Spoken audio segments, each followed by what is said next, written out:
En marge de la 78e session de l'Assemblée générale des Nations unies à New York, aux États-Unis d'Amérique, il s'est tenu vendredi 22 septembre la deuxième réunion des hauts niveaux sur la lutte contre la tuberculose.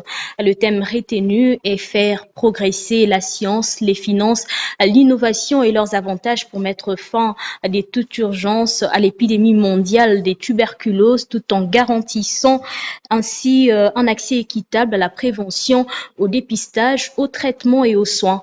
Plusieurs pays ont pris part à ces assises, dont la République démocratique du Congo. Margarita Rosangoy. Voici les mots-clés de la réunion de haut niveau sur la tuberculose qu'il faille retenir.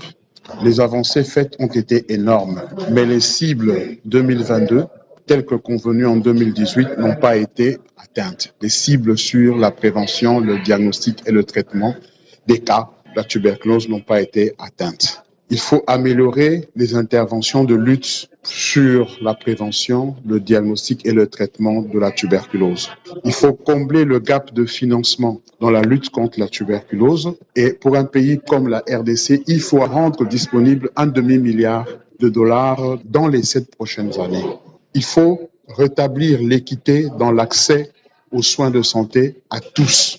Évitons la stigmatisation et la discrimination dans la lutte contre la maladie. Aussi, pour réussir la lutte contre la tuberculose, on doit lutter efficacement contre les déterminants de la maladie, c'est-à-dire les facteurs de risque ou les facteurs exposants à la tuberculose.